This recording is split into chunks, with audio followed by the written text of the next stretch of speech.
Barbara Pierce Bush developed a love for language early in her life. As the daughter of a career magazine publisher, her mother and father read to her beginning the day she was born, on June 8, 1925, in Queens, New York. She met George Herbert Walker Bush at a Christmas dance when she was 16. I don't know anyone funnier than he is. They were engaged within a year and a half and married in 1945 when George returned home from the war. The couple moved more than 24 times during their marriage. They settled in Midland, Texas in 1950, where George built a business in the oil industry. Barbara raised their 5 children, George, Jeb, Neil, Marvin, and Dorothy. Little Robin died from leukemia just before her 4th birthday. If you have 5 children, all 5 are very, very different. But in our case, all 5 are very close. Very close. I mean, it's wonderful, and it makes George and me, my husband and I, feel just great that they love each other so much. The family moved to Houston in 1959, and 5 years later, Barbara began the first of a lifetime of political campaigns. George lost his Senate bid then, but was elected to Congress in 1966.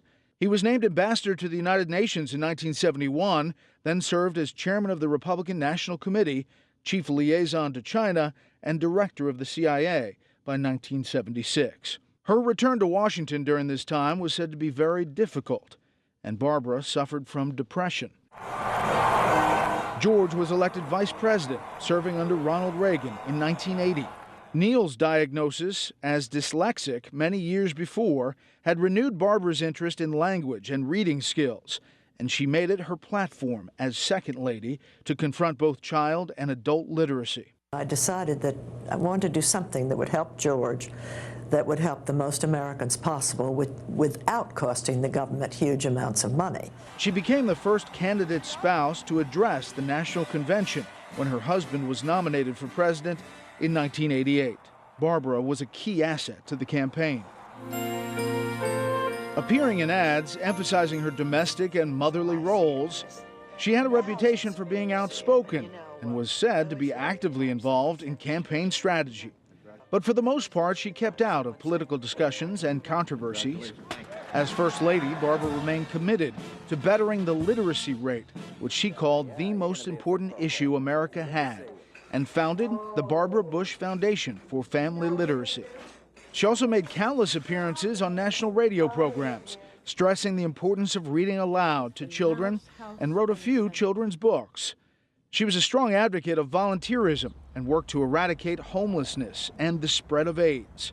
Some say she took the loss of her husband's 1992 re-election bid to Bill Clinton personally, but she dove back into public service, supporting the Leukemia Society, the Boys and Girls Club, the Ronald McDonald House, and many more.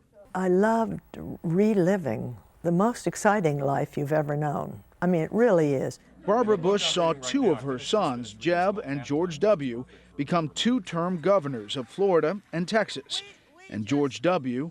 became the first president since John Quincy Adams to follow his father to the White House. Barbara got to see her son's presidential library and museum open in Dallas in 2013, a historic moment with all 5 living presidents and first ladies sharing one stage.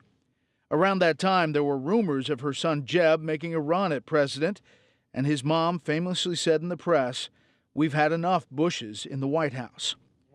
She later switched her position, saying while she was initially hesitant of the idea, she changed her mind because, quote, "Our problems are so profound that America needs a leader who can renew the promise of this great nation."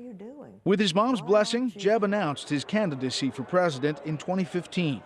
In her later years, Mrs. Bush suffered from a handful of health problems and hospitalizations.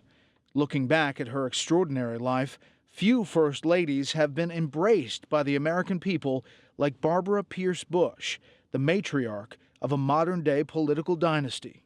George Bush has really brought to my life the most exciting times. George has made my life sing. It is that love story that many will remember them for. George and Barbara were devoted to each other in marriage for over 73 years. Actually, he kissed me in public. It wasn't even a dramatic, exciting But I almost fainted.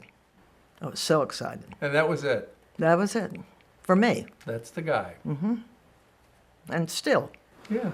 I just can't tell you how much I love him. In Washington, Brett Baer, Fox News.